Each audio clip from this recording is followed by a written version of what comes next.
எல்லாருக்கும் வணக்கங்க. இன்றைக்கி நாங்கள் எங்கே வந்திருக்கோம்னு பார்த்தீங்கன்னா கிண்டியோட இன்டர்நேஷ்னல் பார்க் தான் வந்திருந்தோம். வந்தோடனே பார்க்கிங் கிட்ட சண்டை, என்னடா பார்க்கிங்க்கு 50 ரூபா வாங்குறீங்க, அது கரெக்டான ஃபெசிலிட்டிலாம் பண்ண மாட்டிங்களான்னு சண்டை. நானே ஹஸ்பண்டை போராடி கூட்டிகிட்டு வந்திருக்கேன். அவருக்கு பார்க்கிங்னோடனே பயங்கரமாக அள்ளு விட்டுருச்சு.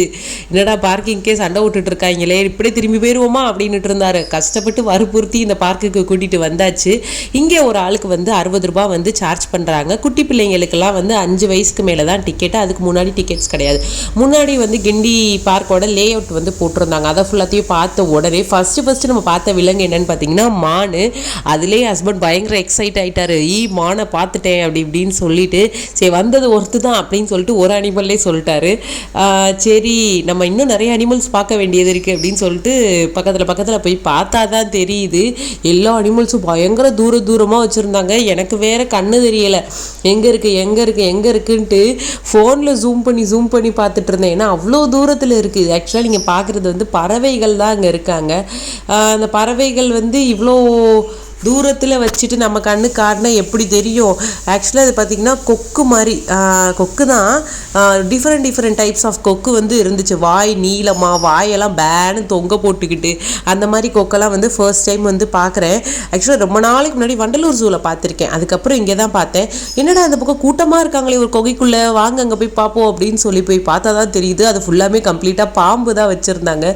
எடுத்தோடனே பார்த்தீங்கன்னா சாரப்பாம்பு தான் நல்லா படம் காமிச்சு இருந்தார். எல்லாத்துக்கும் எல்லார் கண்ணும் அந்த சாரப்பாம்பு மேலே தான் இருந்துச்சு. பயங்கரமாக அது அப்படி இப்படின்ட்டு ஆடிட்டு இருந்துச்சா, செம்ம சூப்பராக இருந்துச்சு சாரப்பாம்பு பார்க்குறப்ப. ஆக்சுவலாக ஃபர்ஸ்ட் டைம் பாம்பு நேரில் பார்க்குறேன்னா ஒரே எக்ஸைட் ஆயிடுச்சு. எனக்கு ஒரு பக்கம் தலை சுற்ற ஆரம்பிச்சிருச்சு. ஐயோ என்னை விட்டுருங்கடா அப்படின்னு சொல்லிட்டு குடுன்னு ஓடிட்டே. பேலன்ஸ் வீடியோலாம் என் ஹஸ்பண்ட் தான் எனக்கு கேப்சர் பண்ணி கொடுத்தாங்க. எனக்கு வீடியோ எடிட் பண்ணுறப்ப பார்க்கலாம் அப்படியே அள்ளு விட்டுருச்சு. ஐயோ பார்க்கவே பயமாக இருக்கேன்னு சொல்லிட்டு, இதுக்கெல்லாம் எப்படி தான் ஃபுட்டு போடுவாங்களோ அதுக்கெல்லாம் தனி தைரியம் வேணும்ல அப்படின்னு நினச்சிட்டு அடுத்து பார்த்திங்கன்னா அப்படியே வெளியே வந்தோடனே ஒரு யானை சிலை இருந்துச்சு. ஓகே அடுத்து ஃபுல்லாக யானை தான் இருக்க போகுது போலன்ட்டு பார்த்தா இந்த ஜூவில் யானையே கிடையாதான். ஆக மொத்தம் அந்த ஜூவில் முதலைங்களும் ஆமைங்களும் தான் டிஃப்ரெண்ட்டாக நிறைய வச்சுருந்தாங்க. இந்த மான் பேர் பார்த்திங்கன்னா சாம்பார் டீரா. இது எனக்கு என்னமோ பார்க்க ஆடு மாதிரியே இருந்துச்சு, வாய் சப்பையா நல்லாவே இல்லை. இது பார்த்திங்கன்னா ஓநாயா, அப்படியே பார்த்தா ஸ்ட்ரீட் டாக் மாதிரியே இருந்துச்சு. பெருசாக ஓநாயினோடனே அப்படி இப்படி குள்ளநரி திருடாதே அப்படி இப்படின்னு சொல்லிக்கிட்டே நாங்கள் போனோம். அந்த டிவியில் கட்டுற குள்ளநரி மாதிரி இருக்கும்னு பார்த்தா இது என்னமோ தெருநாய் மாதிரியே தோணுச்சு எனக்கு. அடுத்து இதை பார்த்தா பயங்கர எக்ஸைட் ஆயாச்சு.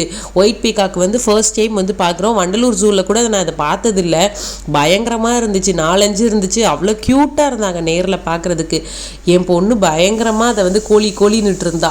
அடுத்து பார்த்தீங்கன்னா இந்த ஆஸ்ட்ரிச் தலைவர் தான். அந்த ஆஸ்ட்ரிச் தலைவர்கிட்ட வர்றப்ப கரெக்டாக சாப்பாடு டிஃபன் பாக்ஸை ஓப்பன் பண்ணிட்டேன். ஓப்பன் பண்ணி பாப்பா கூட்டி விட்டுறலாம் அப்படின்னு சொல்லிட்டு ஓப்பன் பண்ண நிமிஷம் அந்த ஃபுட்டோட ஸ்மெல்லும் அந்த ஆஸ்ட்ரிச்சோட நாத்தமும் சேர்ந்து என்னைய குழப்பி விட்டு எனக்கு ஒரு மாதிரி தலை சுற்றிக்கிட்டு வாமிட் வர ஆரம்பிச்சிச்சு. ஐயோ என்னை விட்டுருங்கன்னு அந்த இடத்த விட்டு எஸ்கேப் ஆயாச்சு.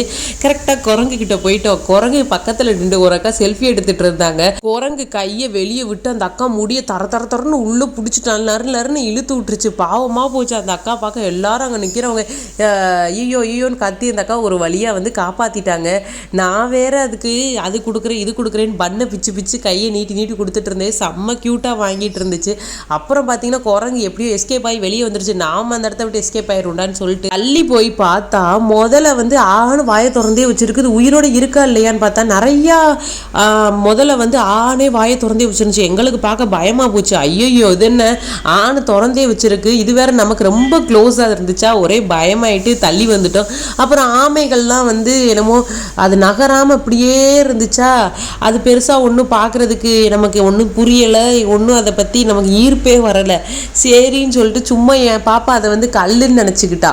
அப்படியே கல்லுன்ட்டு இப்படியே பார்த்துட்டே இருந்துச்சு. நாங்கள் தான் அது பேர் ஆமைன்னு சொல்லிட்டு இருந்தோம். பெருசாக ஆமையை பார்த்து ஒன்று எக்ஸைட் ஆகலைங்க. அடுத்து கிளியை பார்த்து முடித்தோன்னே எங்களுக்கு பேட்ரி பர்சன்டேஜ் என் ஃபோனில் க்ளோஸ் ஆகிடுச்சு. என் ஹஸ்பண்ட் ஃபோனில் தான் கெஞ்சி கூத்தாடி இந்த வீடியோஸ்லாம் எடுத்தேன். அவ்வளோதான், வேறு ஒன்றுமே இல்லை பார்க்கல, பார்க்குறதுக்கு முடிஞ்சு போச்சு.